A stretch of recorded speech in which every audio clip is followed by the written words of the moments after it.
Cinema Gold Show. I'm your host, Larry Leese. Today we're diving into the latest movie news and streaming news from around the industry. First, we'd like to thank our sponsor, Poddex, for sponsoring this episode. Poddex are the hottest new tool for podcasters looking to have a more meaningful conversation or gamify their podcast. Simply shuffle up, ask a question, and let the content roll. Get yours today at poddex.com and use the code Larry21 for 10% off your order. And our first topic today is Dave Bautista is joining the new M. Night Shyamalan movie. As expected, little else is known about the film. Guardians of the Galaxy star Dave Bautista has signed up to M. Night Shyamalan's mysterious new movie. This was first reported by Deadline. The 52-year-old former wrestler jumped at the chance to join what's been titled Knock at the Cabin, the director's upcoming film project.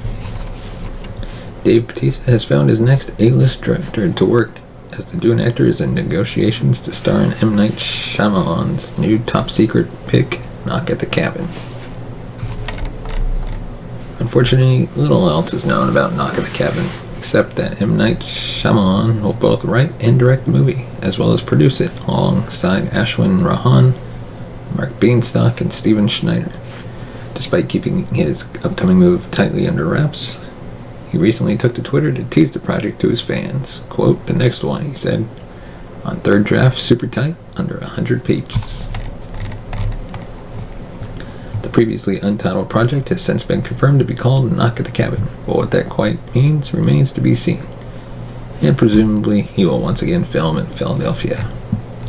He also said, quote, "My new friend, Dave Bautista, you have shown strength, not in the obvious ways, but in choosing risky roles, and making yourself vulnerable. I cannot wait for you to come to Philly. Knock, knock." Contrary to Shyamalan's recent film, Old, it's thought that Dave Bautista has been brought on board to anchor his upcoming movie, similar to how Bruce Willis was used as a pillar for his superhero hit Unbreakable. According to Deadline, Bautista was quick to jump at the opportunity, largely due to the director's impeccable track record when it comes to interesting scripts. Bautista himself recently wrapped production of Aws Outage 2 and is currently filming the Marvel sequel, Guardians of the Galaxy Volume 3.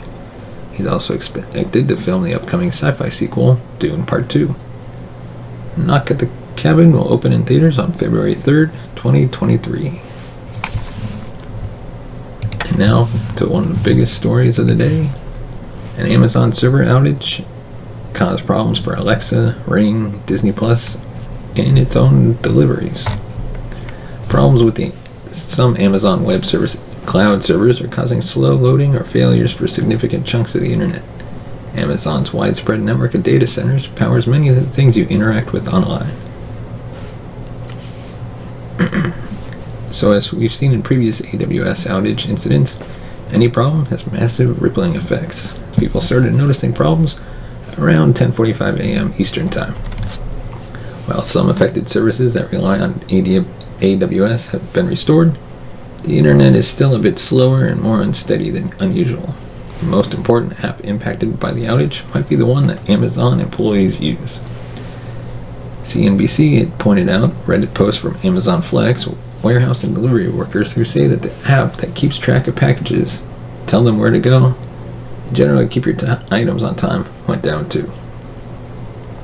There have been reports of outages for Disney Plus and Netflix streaming, as well as games like PUBG, League of Legends, and Valorant.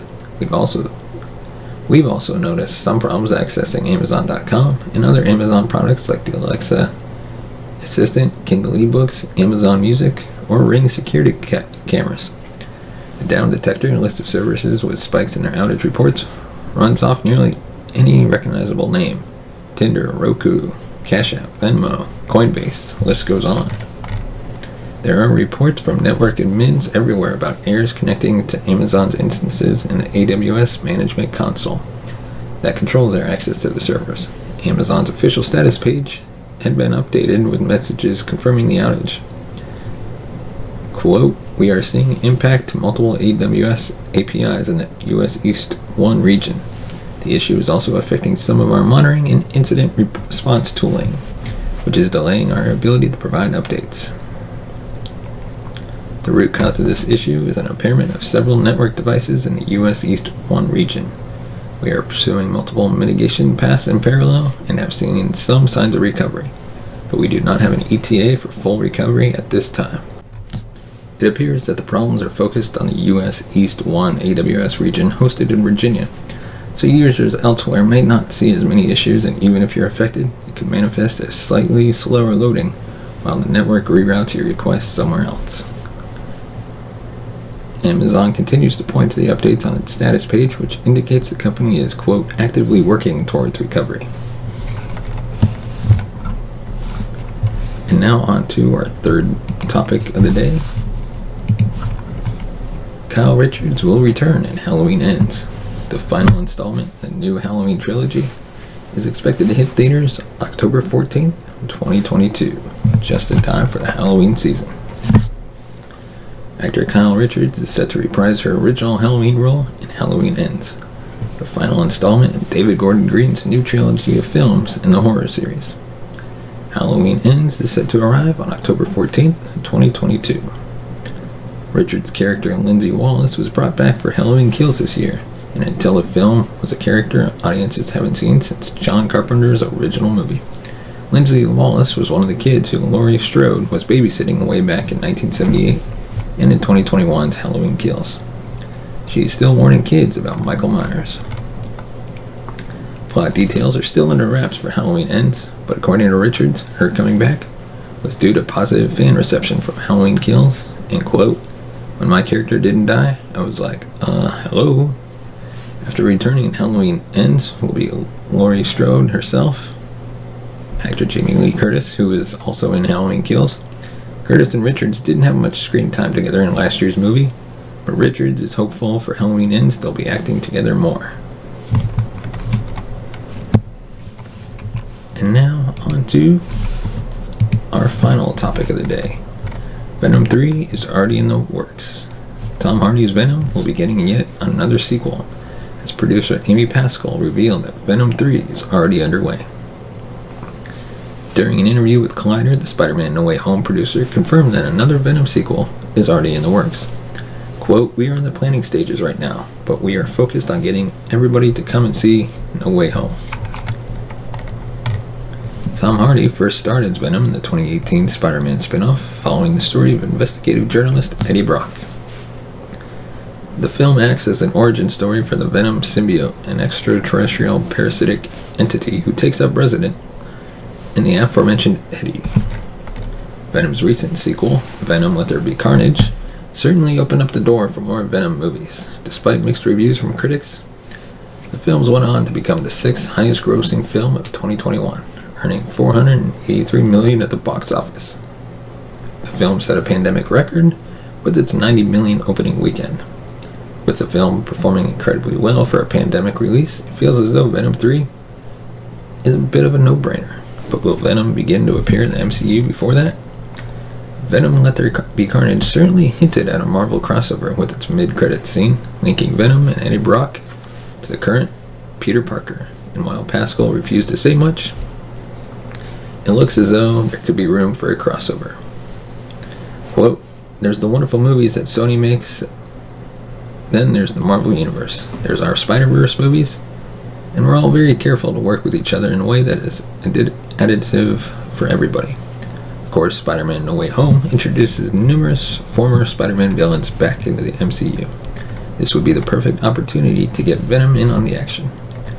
Whether or not Venom appears in No Way Home remains to be seen, but with Venom 3 in the works, it looks as though Tom Hardy's time as Eddie Brock is far from over." And today's question comes from the Movie Night deck available on the Poddex app. Is 3 movies you would take to a desert island? Let's see. First one, Pulp Fiction. No, scratch that. First one, Reservoir Dogs. Second,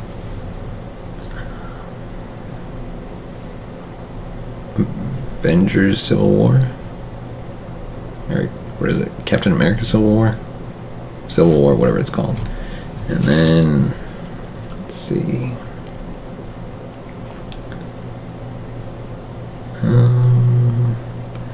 The original Clue movie. Let us know in the comment section below what 3 movies would you have on a desert island. And as always, if you want to support the show, you can buy us a coffee at buymeacoffee.com/cinemagold. The link is in the description. As always, please subscribe to the channel. Give it a thumbs up on the video if you like it. Let us know what other topics we should cover in future episodes. Thanks for watching. We'll see you next time. And thanks for listening.